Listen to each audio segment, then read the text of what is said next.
Welcome back to pregame.tv. This is the Final Four preview.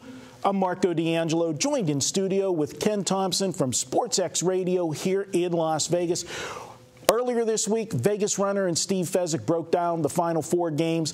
They recorded their videos on Tuesday. We're here on Friday, so a little later in the week, we're going to tell you about what's going on with the line here in Vegas, Ken, and fill in a little more detail. I know you've got some nuggets. You talked to the voice of Louisville, I guess. We'll get into that in a second on your radio show. Ken, it's Final Four, and I got to be honest. Last week, the Saturday edition, I sucked. Okay, those two games not good for me. I bounced back on Sunday, but we've got 4 teams here. They all took different paths. Louisville, Wichita State will break down first. In Wichita State, what can we say, Ken? This team they continue to amaze me. And they, the final score on the Ohio State game is kind of misleading because they had that game from pillar to post, and they got close late. No doubt. And the thing is, with Wichita State, they are a team that can just take a small lead. Next thing you know, you look, it's double digits, and you don't know how it got there because they're not explosive. They don't have that team that's just going to knock down threes, although they had 14 of them against Gonzaga. I mean, that was a rarity for them. Baker, the redshirt freshman, is back. That gives them more oomph from the outside. But they do crash the boards collectively. Everybody hits the glass for Greg Marshall's team. Well, I'll tell you where the line's sitting on this game here is, we're the night before the Final Four. I'm looking in 55% of the bets. Now, this is not the money. This is the tickets. 55% of the tickets have been written on Louisville in this game, but not a lot of movement in the line. It's like, the public, in the sharps, kind of can't make up their mind, because 55%, that's not overwhelming. We see a lot of these games a lot of times where 70% of the market's going one direction. But the line opened up 10.5 at Chris, and that's a book I kind of look to for my opener. I know there's, another offshore that, sometimes hits the market first, but I think Chris is the solid first opener. They were at 10.5, and all the other places here in town, Hilton Stations, they all opened it up at 10, and that's where we're sitting at 10. There's been no movement. As far as the over-under goes, little bit different story. The public is all over the over. 80% of the tickets written in this one have been on the over in this game. It opened up 130.5, and it's up to 132.5, and I'm even seeing a couple 133s. Stations here in Vegas is at 133 right now. What do you make of such one-sided action on the over and the public being split on the game? I think everybody is probably perceiving that Louisville's press, even without Kevin Ware to give them that extra depth, but their press is going to up-tempo Wichita State a little bit more than they probably want to run the ball. Armstead is a guy that will bring the ball up and doesn't have the best handles. They do play well as far as spreading the court. You'll always see good spacing with Wichita State. That's why they're where they're at, and that'll help them against the press. But again, this is the best press that we've seen in college basketball in a long time. Yeah, I go back to the championship game of the Big East Conference, and Louisville, any other team was they're done running out of the building the way Syracuse opened up on them. And they put out, it was funny because I had Louisville in that game, and I was getting ripped on Twitter, before it was even halftime, and it's like, they do play 2 halves, people in Louisville. I mean, I got to admit, I've never seen a second half of basketball like, Louisville put on against Syracuse. So they can totally shut a team down. You mentioned Kevin Ware, and we all saw that horrific injury that he suffered on Sunday. How much of a, do you think Vegas is factoring in there? Because Ware was not an integral part of this team. He was a role player, and if you look at it, the 3 games prior to the injury, he only had 5 points against North Carolina A&T. He only had 4 points against Colorado State. Now, he did have 11 points in the Oregon game, but I'm going to go back to that Oregon game, and that's one of the games that I'm kind of bitter about. That was probably the most dominating 8-point win I've seen in the tournament. I mean, they ended up only winning that game by 8, laying 10.5, and Louisville was never in doubt in that game, and he used the substitution. A lot of guys that were getting less minutes. And for example, Ware in the 2 previous games only got 17 and 18 minutes, but in that one he got 25 minutes. But then we saw the true Louisville on Sunday when they rolled Duke. That's the thing with Kevin Ware. He may not have the stats offensively, but he soaks up minutes. He's a guy that can spell Siva. He can spell Russ Smith. And it's important for these guys to get their rest. But I expect both those guys, as long as they stay out of foul trouble, to play in excess of 34 minutes. And I think Smith is a guy that'll probably play 37, 38 if it's that type of game. If it's a game that they get out by that spread or more double digits, then he'll get his proper rest, and they'll work it around. Hancock will get more time as well. You talked this week on your radio show, and that's one of the great things of having you here is with your radio show, you get to talk to so many people. You did talk to the voice of Louisville basketball. Who was it, and what did he have to say to you this week? Paul Rogers. I was telling you off the camera, graduate of Kentucky, ironically. A lot of his family graduated Kentucky, but he's been the voice of the Louisville Cardinals for a long time. Also for horse racing enthusiasts. He's also called the Kentucky Derby there locally for a long time. So he's a great guy. Comes on during football season, basketball season.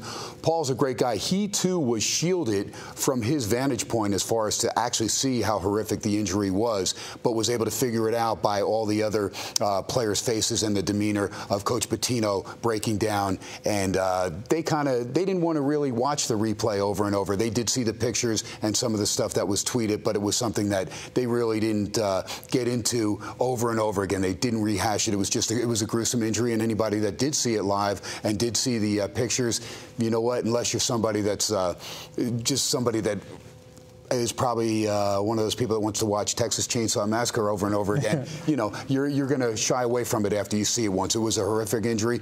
And, I had Joe Theismann also on my show, and Joe talked about when he got the Lawrence Taylor injury that he said he realized how amazing the human body was because he really didn't feel anything. And so for Kevin Ware to get everybody over and say, hey, just go win the game, that wasn't too far-fetched for me to understand after talking to Joe Theismann. So Paul Rogers said, you know what?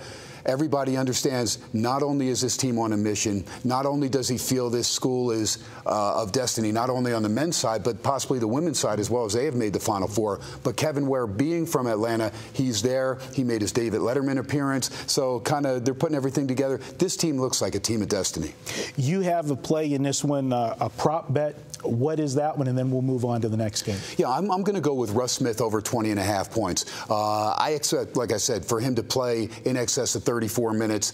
When he's out there and he's shaking and baking, and I feel he's going to have a distinct advantage, especially when he's one-on-one with Armstead or whoever covers him for Wichita State.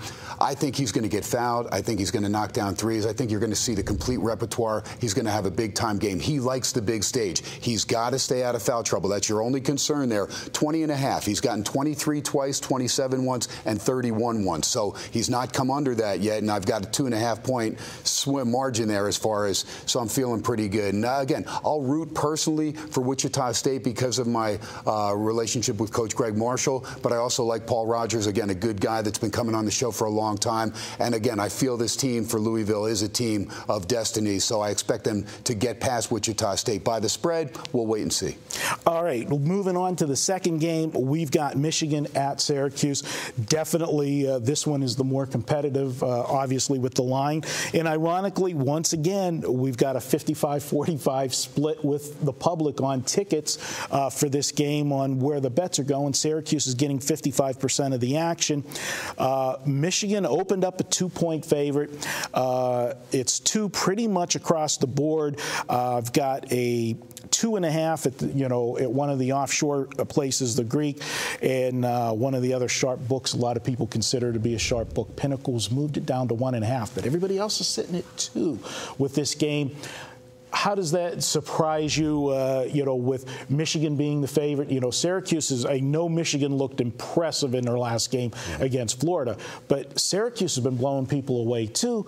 The one knock that everybody's saying, a lot of the talking heads, and we talked about this before we went on the air, that Syracuse has had the easiest road to the Final Four. What are your thoughts on that? Well, you say that, but then you go to a lot of people's choice of being the #1 overall seed prior to the tournament. If it wasn't going to be Louisville, a lot of people wanted it to be Indiana.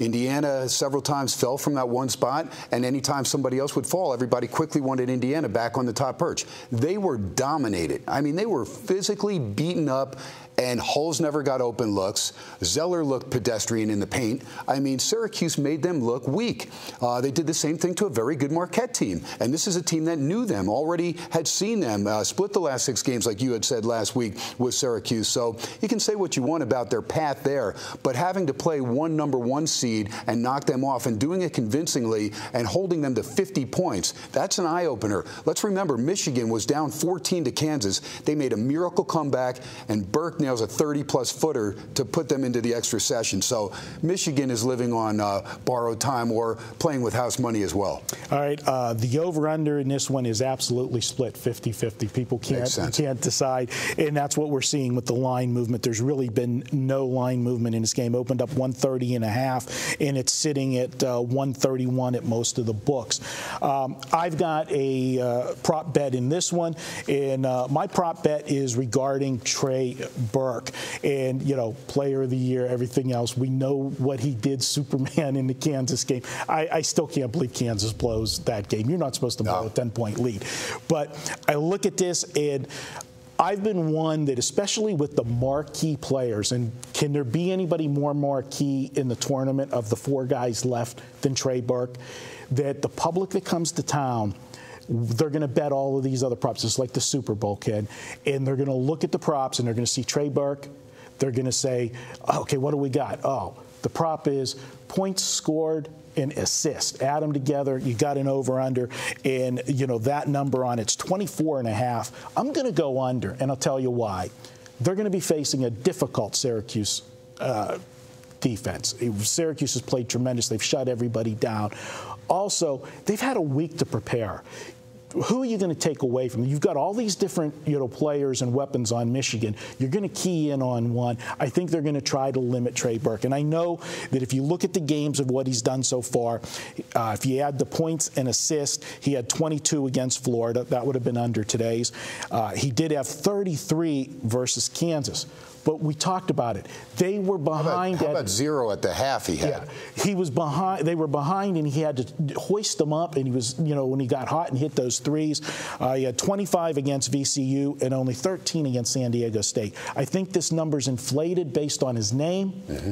I'm going to take the under in this one for my prop bet, under with Trey Burke. Makes good sense to me. I mean, you're right. A lot of people are remembering the second half in the overtime against Kansas. And again, a lot of times when you're a shooter or you're the leader on a team, remember he was scoreless at the half, but your team's down double digits, you're like, what the heck, we're getting beat anyway. I might as well launch it up. Next thing you know, like you said, he did get hot. And, of course, he makes that last shot, which that in itself kind of is the reason that Michigan's here. I mean, it's a fabulous shot, but again, it's an improbable shot. All right, guys, we went a little long on this video, but we wanted to give you both games in one. So hope you enjoyed the breakdown. Like I said, if you want to get some more info on these 2 games, you can check out the videos that were done earlier in the week at pregame.tv. Ken and I are going to be right back. We're going to take a look at a couple NBA games for the weekend. Up next, we're going to look at Charlotte at Brooklyn. Charlotte may have mailed the season in, but it means something for Brooklyn. We'll talk about that next here on pregame.tv.